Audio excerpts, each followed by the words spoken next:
Alright, so the topic that we're going to be discussing today is section 1.8, day 3, and this is simply just simplifying rational expressions. So we're going to look at what a rational expression is and how we can go about simplifying that.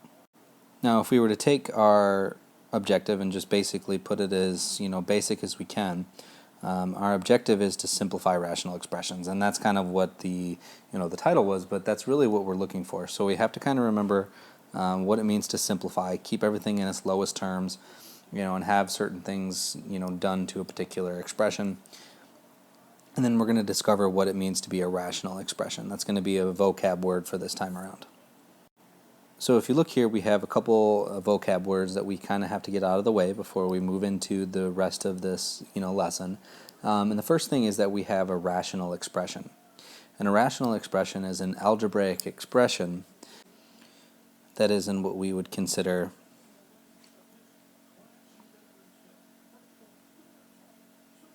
fraction form. And so basically what this is going to be, and we're going to look at some of the examples of this, but the idea of what fraction form would be is just basically it's a fraction. And so we have algebraic expressions in the numerator and we have them in the denominator. With our domain, what we call our domain is all possible values of x. So when we're looking at input-output, so if we have x comma y pairs, the domain is going to reference the x. So it's all these values that we can put into our function and get an answer out of it. And then what we have is what we call restrictions. Now restrictions are values of x that make the expression what we call undefined. And when we look at these, basically what's going to happen is when we're looking at an algebraic expression, or we look at a rational expression, the thing that we're looking at is in a fraction. And one of the biggest things with these restrictions is dividing by 0. That's how we make things undefined, is by dividing by 0. And so we're going to look for values of x that would cause us to divide by 0, and we'll look at that as soon as we look at some of the examples. And first of all, what we need to make sure that we look at is we look at kind of how we simplify our fractions. So if we have numbers and we have algebra side, we're looking at the two of them differently. Now the idea here that we would normally do with fractions is that we would take 15 divided by 21 and we would try to find what the common factor is. And so we would divide by 3, we would divide by 3, and then that would give us 5 over 7. Now another way that you can go about this is you could rewrite this as 3 times 5, and you could write this as 3 times 7, and what you would end up doing is you could just cancel out these 3's, and the thing that's left over is 5 over 7.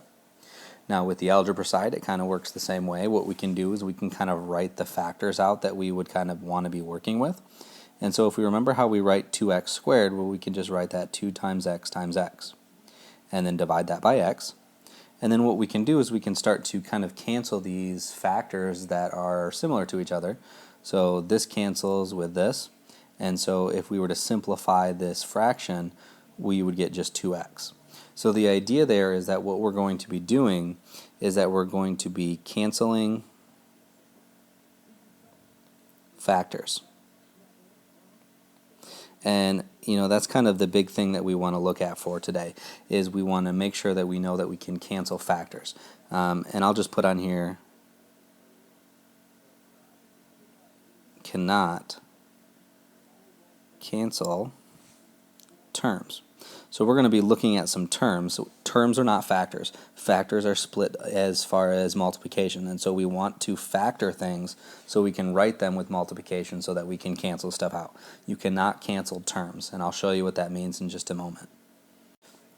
So if we look at this example here, this is kind of how we simplify algebraic expressions. So the idea here is that some people are very cautious, or they're very tempted to take this 5 and cancel that 5. But if you notice this, what we have is we have two different things going on here. We have multiplication and we have addition. And so these things right here, these are terms. And these are also terms. And as I stated on that previous slide, you can't cancel terms. And so what we need to do is we need to write these in terms of their factors. And so when we have 5x plus 10 and we have 5x minus 50, what we want to do is we want to factor out what we would consider our greatest common factor. So we're going to we're going to take our greatest common factor of both the numerator and the denominator. And so what we can kind of do here is, if we want to, we can kind of make our boxes like we did before. And so we can work with just the numerator, work with just the denominator, and kind of work at them simultaneously. So the idea here is we have 5x plus 10. We want to find the greatest common factor between those, between 5x and 10, and in this case it's 5. What's left over? X plus 2. So we've been kind of working with that already. Now if we go down to the denominator, we can do the exact same thing. Common factor between 5x and 50 would also be 5, and then what's left over? X minus 10. Now as we kind of talked about before, this x plus 2 and this x minus 10 are factors, so I could cancel out those things if they were identical. But in this case, these are not identical. The only factors that we have that are identical is this 5 and this 5. And so the idea is, if we look at kind of our steps, we factored out our greatest common factor in our numerator and denominator, and then we're going to factor polynomials if we need them. So if we have quadratic polynomials or we have quadratic expressions that we need to make sure that we simplify, then we can do those things. We're going to determine restrictions first. And so when we sit at this situation, I told you restrictions are only in the denominator. So we only want to look at what's in the denominator, and it's when it makes the denominator equal to 0. So if we look at this, if I plug in a value here, so we're kind of looking for the zeros of the denominator, kind of going back to that. So my restrictions, we have to think about what x cannot be, or what would make x equals to 0, and so x cannot equal positive 10, because if I put in a positive 10 right here for this x, it becomes 0, then I divide by 0. Now the last step that I want to make is that I want to now simplify my expression, and so these two 5's cancel, and all I'm left with is x plus 2 divided by x minus 10. I can't cancel those x's because they're part of subtraction, and I just leave it as it is. I can only cancel factors, I cannot cancel terms.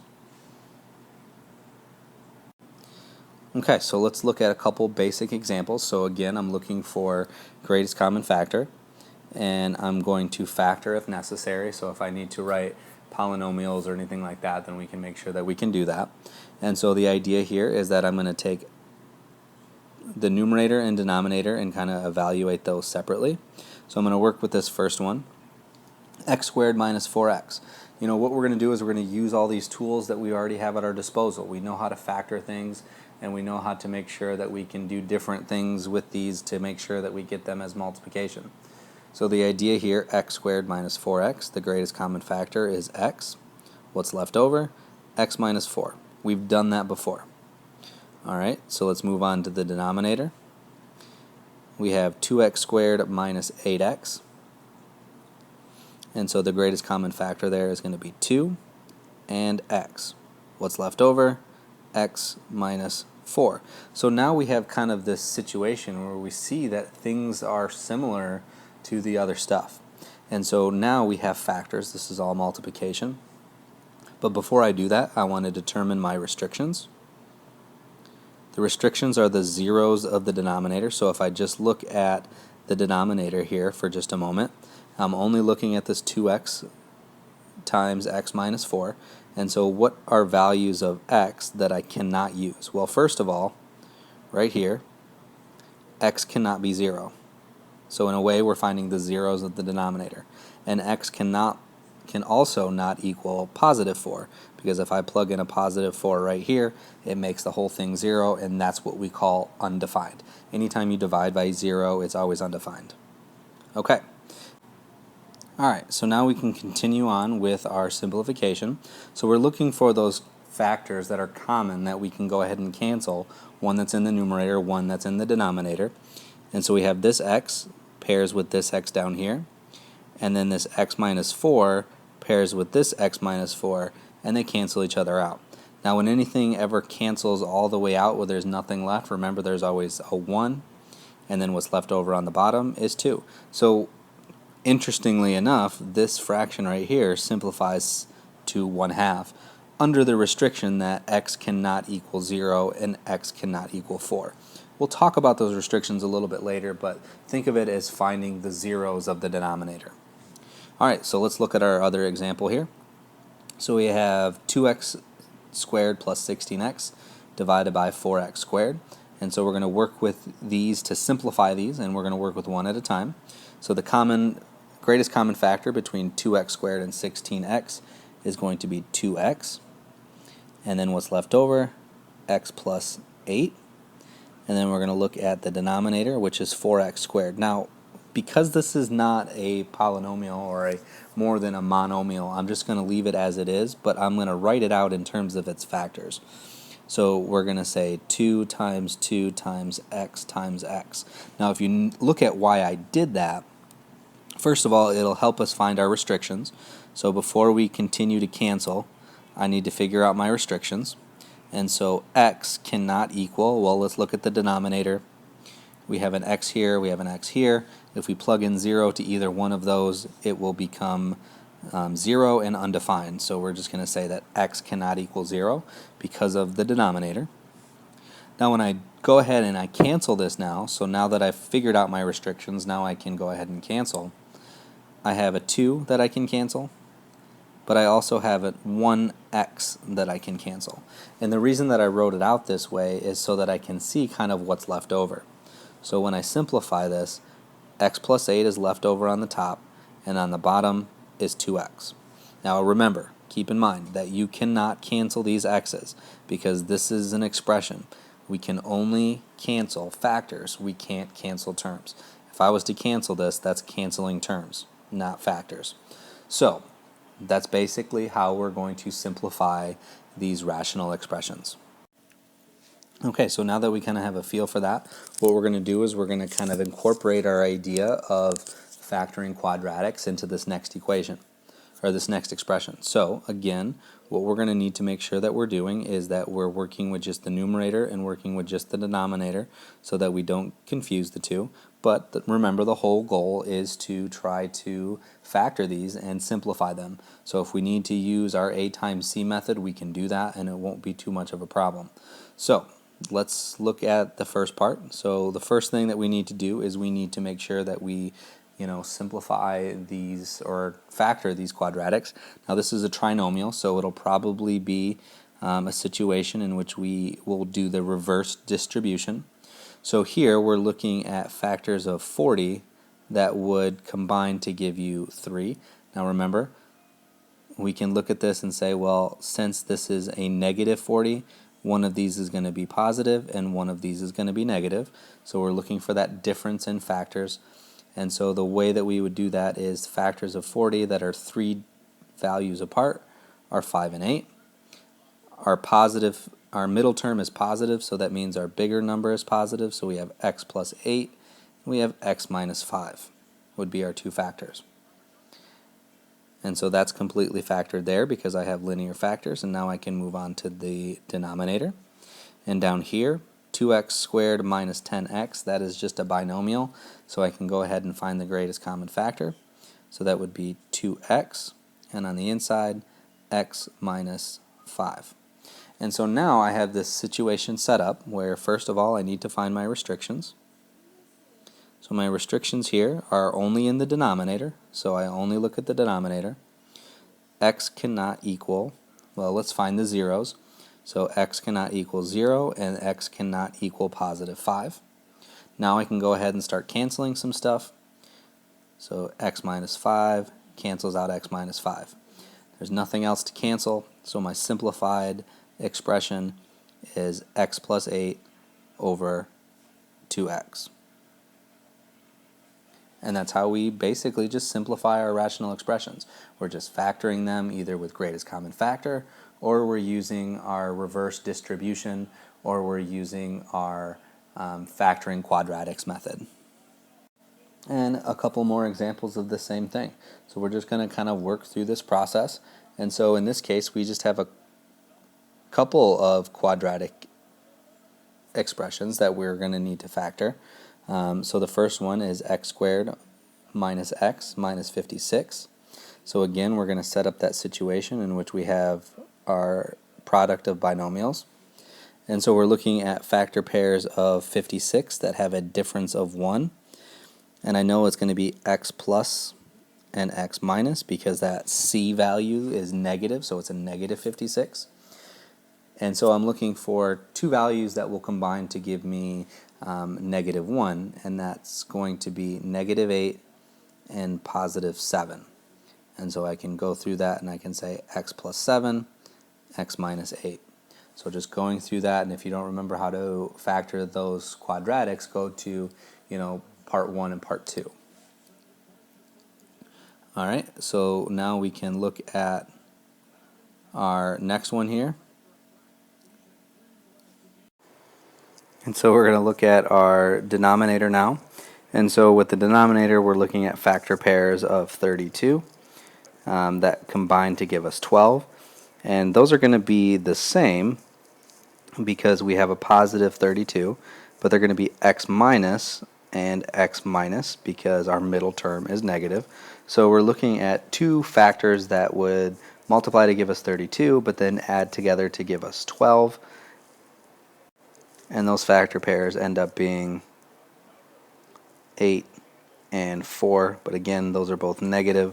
So we have x minus 8, and then we have x minus 4. Alright, so now from here, we can go ahead and we can look at our restrictions. And so our restrictions, again, remember, are the zeros of our denominator. So those are the only things that we're looking for, and these are the values that we cannot have for x.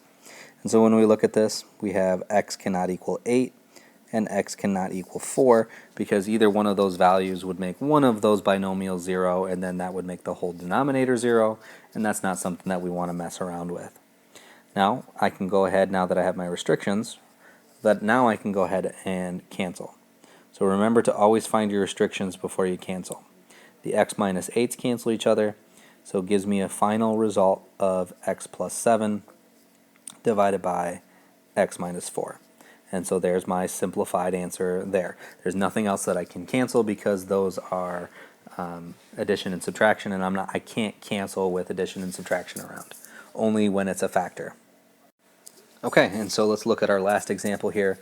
We have x squared minus 1 divided by 3x minus 1. Now the one thing that we have to be careful about this one is that we have to recognize that this is technically a trinomial, or try to get around with it. Because it's an x squared, you know that it's some kind of quadratic, and it's probably going to be able to be, it can be factored. And so the idea is whenever you see that x squared, you really need to look for can it be factored or not. Now the idea here is that it might not seem like it, but x squared minus 1 really looks like this: x squared plus 0x minus 1. And so when we look at this, the idea is how could we get this to be factored, and we would have x plus something, x minus something, because of the fact that it's a minus 1. And I told you that when c is negative, we have one positive and we have one negative. The idea here is, when we're looking at that a times c to give us that middle term, the idea is what multiples, or not multiples, but what factors of 1 would cancel each other out? Well, that would be positive 1 and negative 1. So the idea is that this x squared minus 1 actually cancels to x plus 1, x minus 1. And so now when I look at the rest of this and I go to the 3x minus 3, then I can go ahead and I can say, okay, divided by, I have a common factor of 3, what's left over, x minus 1. And then now I can decide my restrictions. What are the values that x cannot be? Well, x cannot be positive 1. And then now I can go ahead and cancel the x minus 1, cancel the x minus 1. My simplified fraction is going to be x plus 1 over 3. So just make sure that you're very careful with the way that these are set up, so that whenever you see a quadratic, you see that x squared, you should always be wondering, okay, can I put that in terms of two binomials? So I always kind of write it out. If there's no middle term, use a 0. See if there's any two terms that can multiply to give you that particular number that'll cancel each other out. And that's really kind of the key of what you're going to be looking for here. So not only are we using greatest common factor, but we're also using factoring quadratics to create factors that we can cancel out. Now, the biggest takeaway is that you can only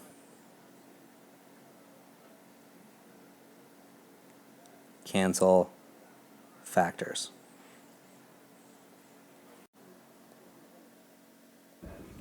And she'll tell you too that you can only cancel factors. Only cancel factors. And so that's going to wrap it up for this video, and I'll see you soon.